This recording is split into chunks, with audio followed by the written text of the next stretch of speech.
Taylor Swift has grown into a phenomenon. You cannot deny that she's a successful business person. She's been very clever with her interaction with her community. You get to feel like you're part of something. Hello and welcome to the Big Vision Business Owners podcast. This is the place for business owners that have a message that they want to share with the world. And we'll be talking on this podcast about how to get seen online, how to raise your visibility and actually get your message out there so that you can have that impact on the world. We are all about creating a true connection with your audience, building a community around your podcast, what you do, that feeds into your business, that can lead to growth, leads and more sales. And finally, we're all about changing the world, changing the way the world thinks by helping you to share your message so you can have that impact, leave that lasting legacy and be part of greater change in the future. And I'm your host, Chantelle Dyson, who's here to do it with you along the way. I'll be sharing my expertise and experiences with being a big vision business owner, with being able to create content online the clever way, which means not having to spend hours on your phone. And together, we'll be looking at how we can raise your profile online to get your message seen and heard. And with that, let's get on with today's episode. Hello and welcome to another episode of Big Vision Business Owners. And we are going to be talking about something that you might feel is a little bit left field for the podcast. You're like looking at the title thinking, Taylor Swift on a Big Vision Business Owner podcast. And if you don't yet see it by the end of this episode, I think you'll be able to see why this has been a particularly interesting episode that I thought up a long time ago. I wanted it to be in the first release, but I'm also glad that I didn't. I recorded the first release episodes back in October ahead of the launch, and leaving it to the end of the year has meant that there's even more that's come out since that kind of justifies that this is not just me that thinks this, it's not just bunches of Swifties that think this. Taylor Swift has grown into a phenomenon. She is on the level now of Michael Jackson, Elvis Presley, all of those big names that we would look at in terms of determining the music of an era. And lo and behold, if you know anything about Taylor Swift, you know the Eras Tour is her current tour that is smashing records left, right and centre. It is tremendously outdoing anything in terms of sales. It's set to hit 2 billion plus the merchandise. So it is a phenomenon. She is a phenomenon, and the whole Eras Tour has proven that. You know, she is in her 30s now. She's been doing this since she was a teenager. Her 10,000 hours, if you really want to go into that, have well and truly been racked up. But we also want to look at it from that business and branding perspective to understand what it is that she's done and done so well across her journey. And don't get me wrong, most of it will have been, at least to some degree, intentional. Whether she thought it was ever going to be as big as this, who knows? But I want to start off by saying this is not just an episode for people that are fans of Taylor Swift. I, for one, am a fan. I'm not a Swiftie. Swifties know the ins and outs to like a level of degree that I don't. And I certainly don't know all of the songs either. I'll be transparent that I only got into Taylor Swift in 2019 during my divorce. The Lover album came out. I don't know what drew me to it. Maybe it was the colours, which happened to be pink, blue and yellow, which if you don't know anything, my first business had those as their kind of branding, and that kind of does continue through. It's a bit more purple in this one. And so it's important for you to know that I don't say this out of being the most dedicated fan that was there from the beginning and blindly looking at it. Got into Taylor Swift. I still haven't listened to the Evermore album. I refuse, because I was so into my Lover era. It took me a long time to listen to Folklore. We skipped Evermore. I don't know the songs from it.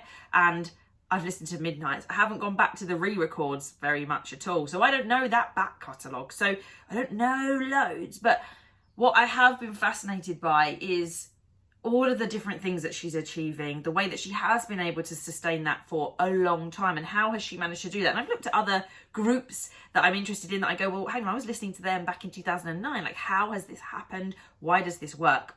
And regardless of your own opinion of Taylor Swift and whether you like her music, storytelling, etc. or not, you cannot deny that she's a successful business person. Just like you might not agree with Elon Musk, but ultimately he does wonderful things in terms of business, in terms of innovation. And going back to the episode on what makes a big vision business owner, just because someone's successful doesn't mean that you have to like what they do, but you can at the very least appreciate that they do have a very good business mindset and the way that they do things. And there are things to be learned from these people. And I just so happen to think that Taylor Swift needs a little bit of, if she needs any more, needs a little bit of attention for us to learn about, because she's female, for one, really breaking, as I mentioned, all those records and standing for a lot of things along the way, has had so much adversity within the industry. I'm not saying that she didn't have certain levels of privilege or advantage at certain points, but you know, we'll talk about some of the controversy and the incidents that happened that could have been big setbacks for someone like her at the age that she was at, you know, how prominent that was in the industry. But let's get on with looking at how much of a global sensation that she has become and a little bit about where she came from in the first place. Now, I already mentioned that Taylor Swift has been around for a long time. Her first single came out in 2006, and prior to that she had been writing poetry. So she had evolved her skill from something that she had liked to do and enjoyed doing, and then started putting it to music, eventually getting a contract and being able to release a single in 2006. Now, some of you will know and will remember that when she first came out with Love Story, that was prominent over here, like it was very country-esque, and so far she has evolved a number of times into the pop star that she is. It's pop music that she sits in. But even when we look at the latest album, Midnights, she has evolved. That music is entirely different to what the 1989 album looks like. It's so very, very different. And what that means is that Taylor Swift is constantly trying to evolve, try things out. The element of folklore, the storytelling that's told within that album is so much stronger than any other album. And let's not pretend that we haven't all been talking about storytelling in terms of our marketing. There's always a story now with Taylor Swift. Previously, it used to be the interest in her love life. But with folklore, she might use her experiences, but it was its own story. It had 3 characters. You wanted to hear it from the different perspectives. It was very clever in how it made you want to listen. I, for one, like to listen to an album all the way through. And that kind of album's going to really speak to someone like me. But people that love stories and love knowing what's going on, and we crave that, we want that.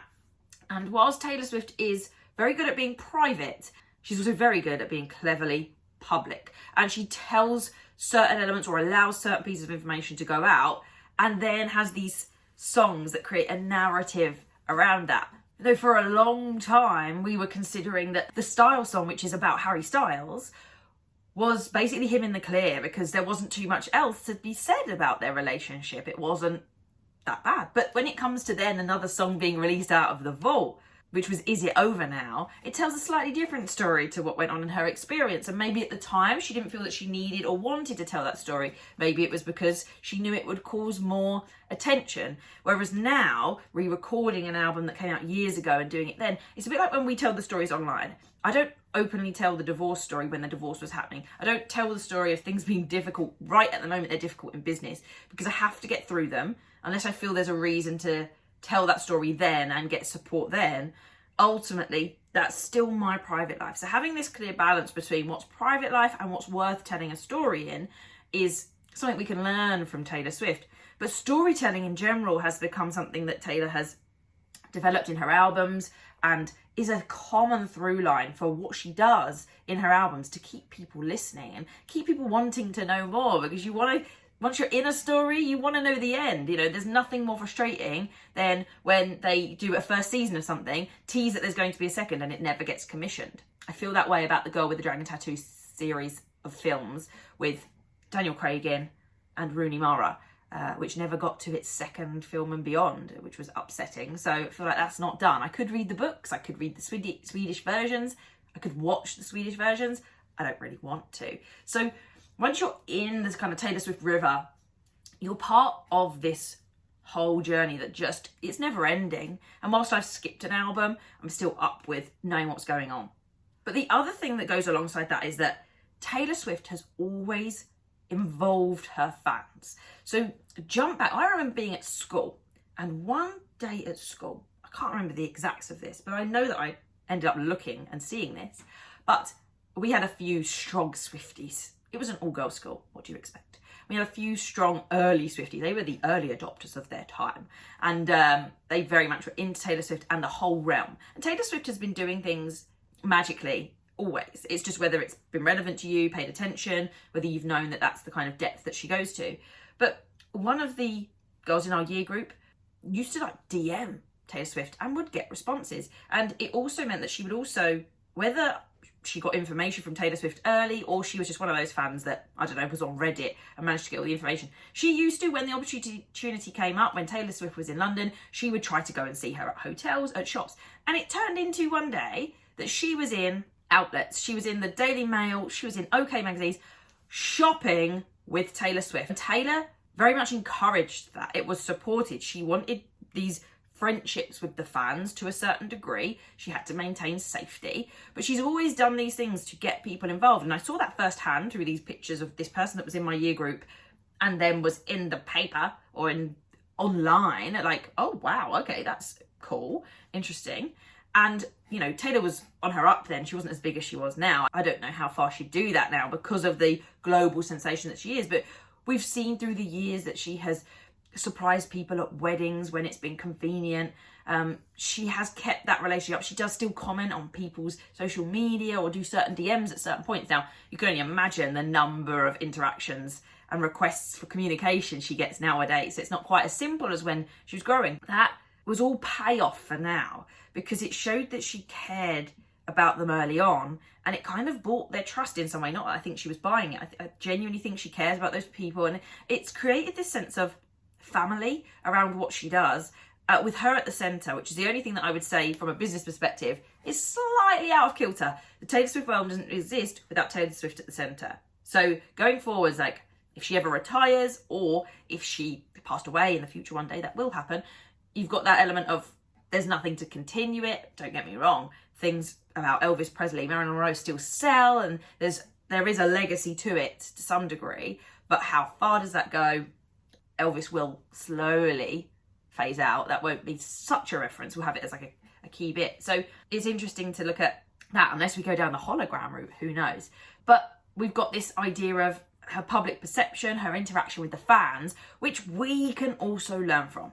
Because we talk about leads, we talk about clients, they are just human beings. And when it comes to social media, especially with the area that I work in, I see this element that people just think people are going to buy from them online because they're posting, giving them the stuff that they want, and that's it. I think there has to be a level of connection, and it doesn't always have to be one-to-one. You know, Taylor Swift has not spoken individually to her, what is, well, gosh, it's millions of fans, hundreds of millions of fans.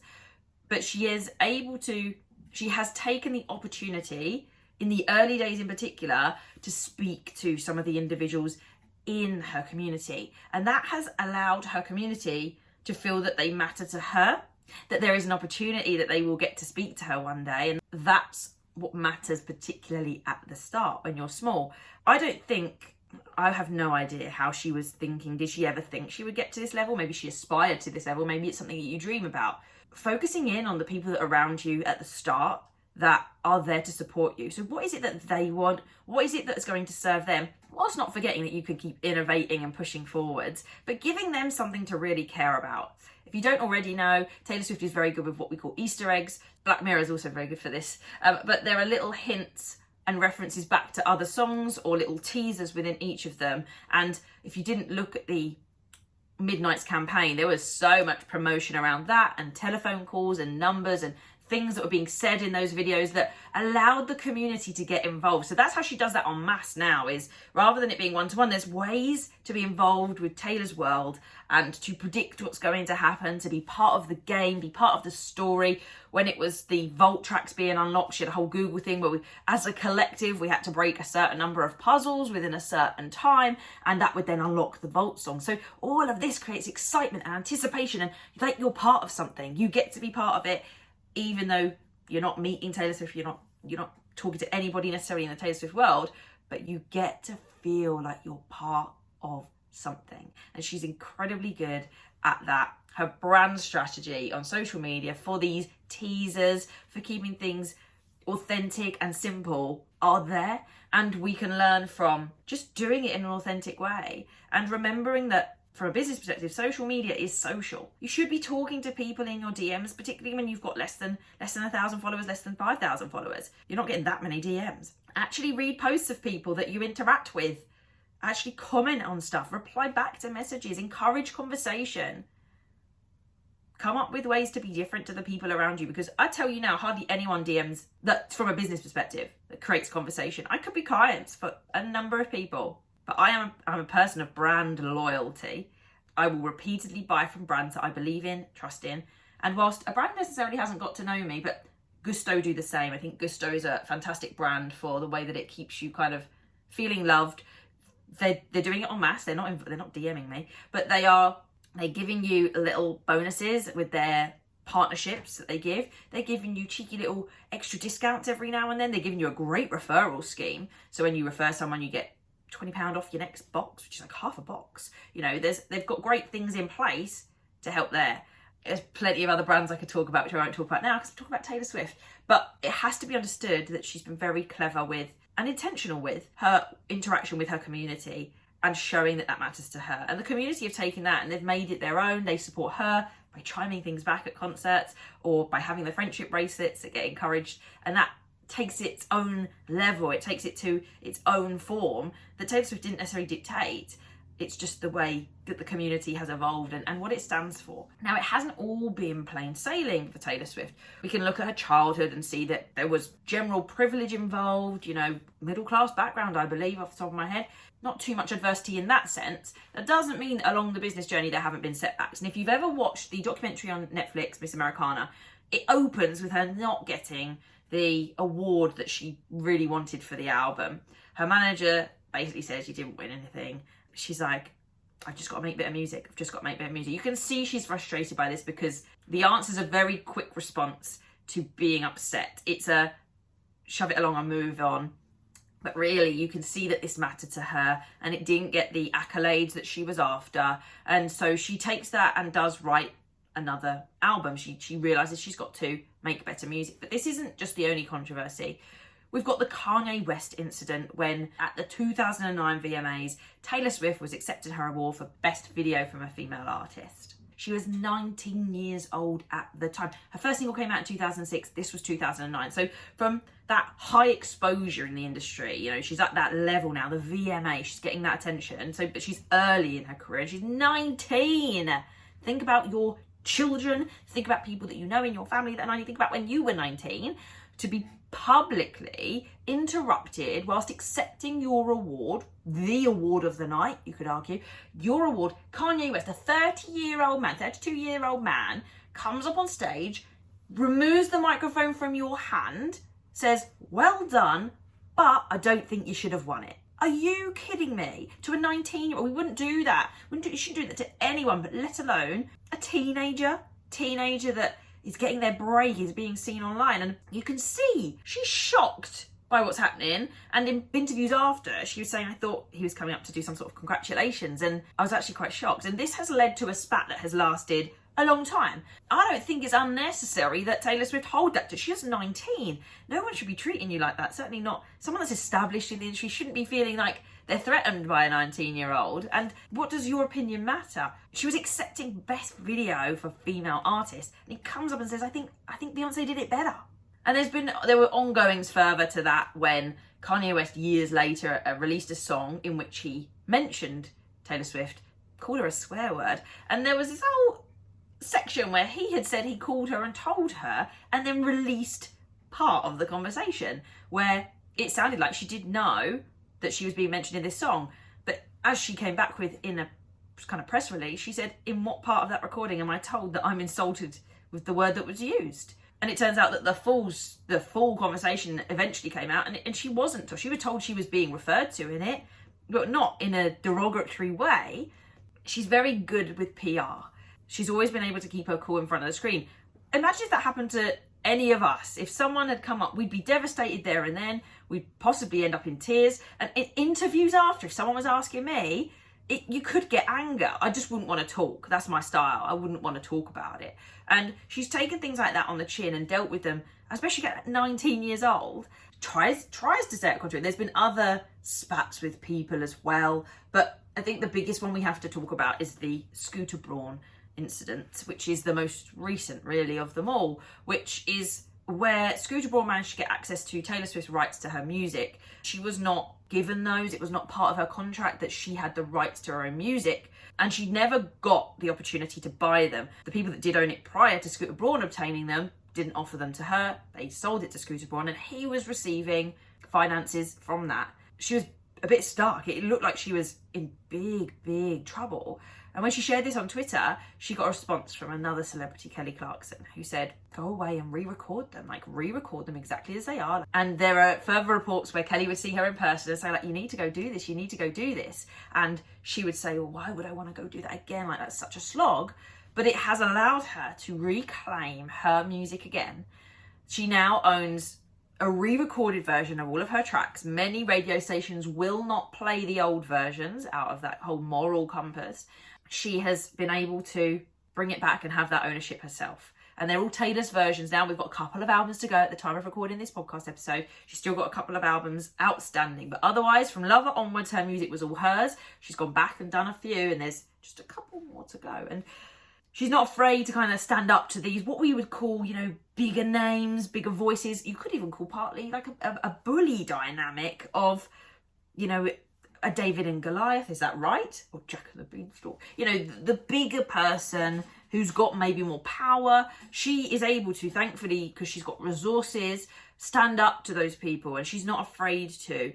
She writes in her lyrics about how she's treated differently in the way that she behaves because of being a woman. If you listen to The Man, it's clear that she's able to see that the moves she makes are seen differently to if a male of an equivalent nature did the same, just because she's a woman and just because it would be seen in a different light. All of the kind of dating, people have a real issue with her dating history and jumping from boy to boy, but she's doing it in a public way. There are plenty of people we know in our social circles that have been exactly the same, and they're just trying to find love.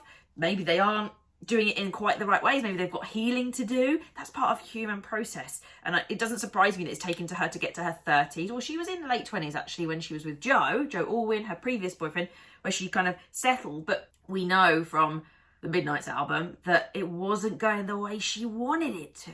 It wasn't really right for her. As much as the relationship wasn't bad, as we might understand it, like in previous relationships, we've seen her treated badly. Whereas in this relationship, it wasn't bad, but it wasn't right either. She didn't want the same things that Joe wanted. He wanted to keep things very private. And she is the pop star of the year. That's been announced now. She's the person of the year.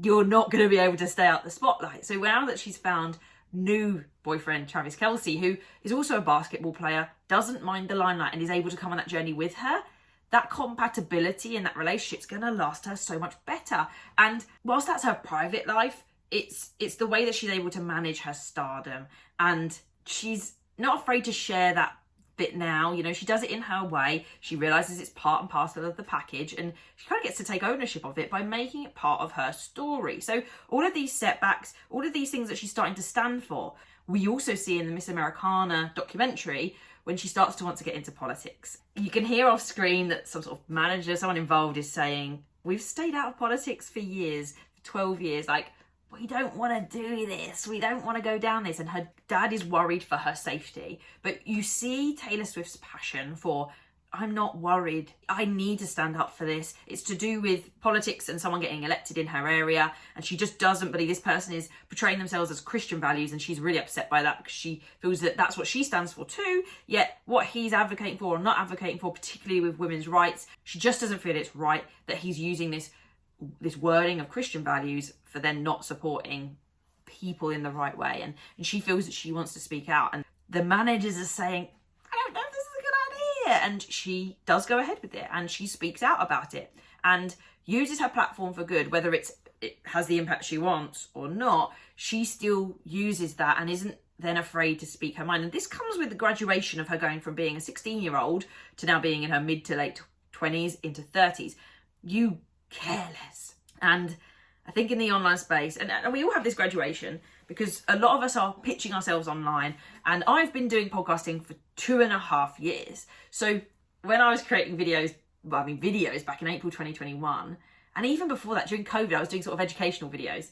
It was very safe very safe in what I described. And as the podcast went on, I realised that I had more opinions about how things were, how they should be, what I felt about single life at that time. And ultimately grew more confident that people don't care that much anyway. They don't mind your opinion, but you don't have to be so extreme to get attention. But even when you do, you're never going to please everybody. Like, you're there for a certain number of people and you can only do what's right for you. Otherwise, you're always going to feel this disalignment with not speaking your truth, not speaking out.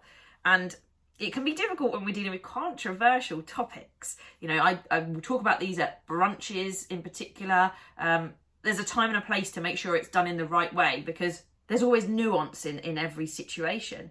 Building up that belief and building up that confidence in yourself that you're going to be okay, it's part of you, and that's what you want to talk about and share, is a strength we've seen in Taylor Swift, and it's a strength that we should look to grow. And I think that's why podcasting's so beautiful, because you get the chance to talk long form about something you care about. I've brought you a Taylor Swift episode. Who thought that was going to be one of the first 10 episodes on Big Vision Business Owners, that we'd be talking about Taylor Swift? Who would have thought it? I knew I did. It was one of the earliest episodes I came up with, and I was like, that's me. Like, that's a great episode. I don't know her life inside out, but I do think there's a lot around Taylor Swift where people think she's just a singer. I don't know why she's got so much praise. Her songs are annoying. I don't like her. Wrong answer. You can have all of that, but you can't then deny that she is Person of the Year, that she has the biggest selling, fastest selling, most successful tour, global tour, to have happened in years. It's just not happened. She's there, trailblazing. You can't deny it. And if you actually just got over yourself just a little bit and let yourself into that world, you'd probably see how wonderful it is and how clever it is, everything she's done. I mean, the Eras tour itself, the impact she has on the music industry is unfounded. She is changing the way things happen. So we had the Scooter Braun incident, re-recording everything. She actively would not let Apple put her music on Apple Music because they were not prepared to pay her for her music. She said, no, you're not having it. I'm not putting it on there unless you're going to pay me. So she really stands her ground on the things she believes in. And whilst politics has been something, you know, her management have been, woo, you want to get involved in this? She eventually has said, no, I want to do this. I've stayed out long enough. So she kind of takes it fairly. Like, she didn't jump to be in politics, but she's felt like that's it. The Eras tour, it's got so many features to it. As a tour, it's insane. And obviously the number of dates, the length of it, the 3 hours and over 40 songs from every album she's ever done are in there. The secret songs, all the costume changes. She's got stuff underneath the set to move her around. I mean, she has to be in places quite quickly. So there are things that get her about quickly. It's actually on a leapfrog system, which means that there are two versions of the set. One set is setting up and it's being used in a location, whilst the second set is going to the next location, setting up, so that once she's done, she'll then have a bit of a rest and eventually travel to venue number 2. Whilst venue 1 is packing away, that then goes to venue 3, whilst venue 2 is then running. And that, I mean, I'm from a theatre background. It's hard enough to put a show on sometimes, like in a fixed position, let alone thinking about having to do that twice. And don't get me wrong, she has the resources for this between her management. There are people, if anyone's going to put it off, it's them, because they've got resources financially and the people. But it's just impressive the way that it's been done. And we also can't forget the way that she's treated the people in her team. Taylor Swift could not have done this without all the people around her, without, you know, advocates and associates at the start telling her what to do. You know, she was 16 years old, and she was going to need people to tell her what to do in the best interest of her being a teenager. Like, her mum and dad being around a lot has always been a thing. And so she did need guidance. As she's grown older, she's been able to make decisions more for herself and take a bit more ownership on what she does.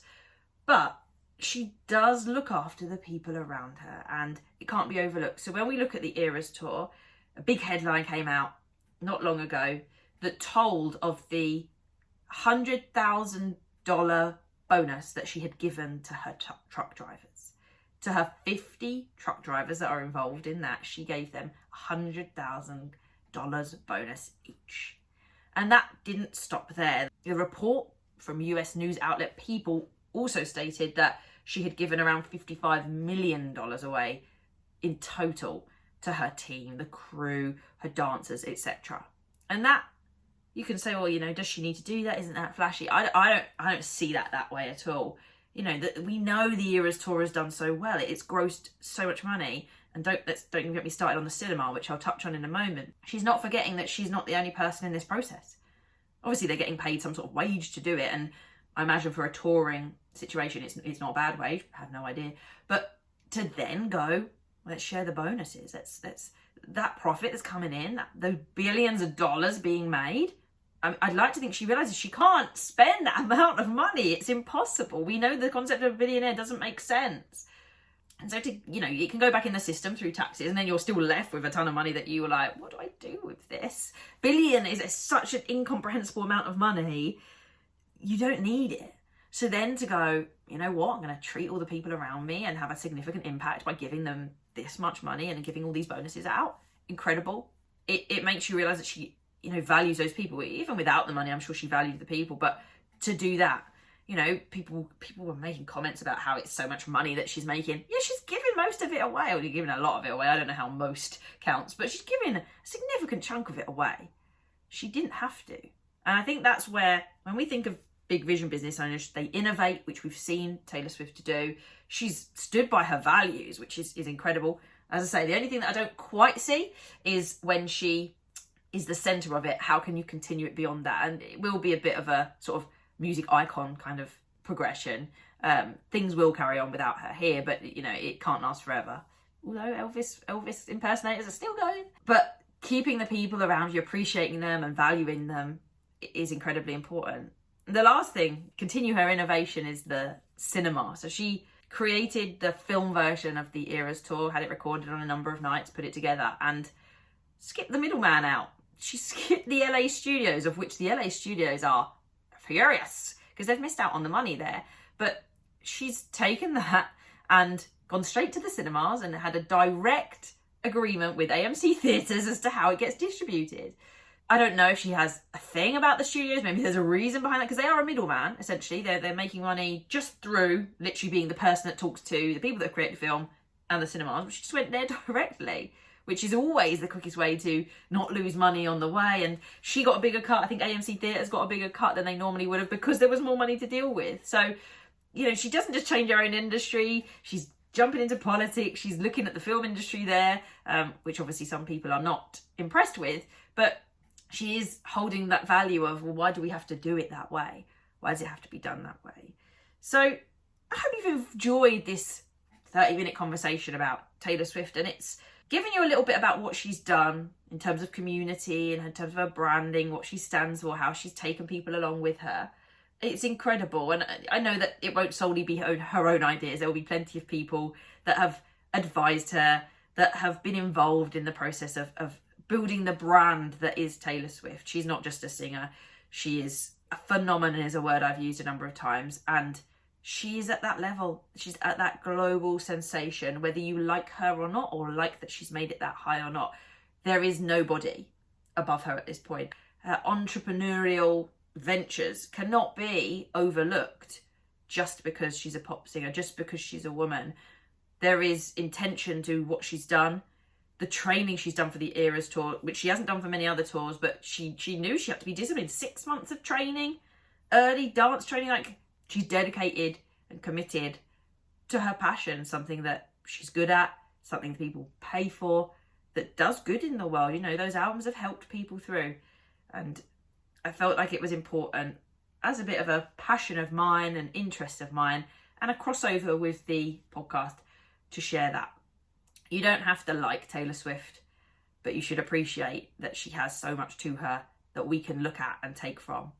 So let me know how you enjoyed that episode. And if you want to connect with other like-minded people, they're not Taylor Swift, funnily enough, but they are people that are of that ilk. You want to build community, you want to build change in the world, you want to stand for something more than just yourself, then head to the description to find all the details of how you can join the Big Vision Business Owners Facebook community.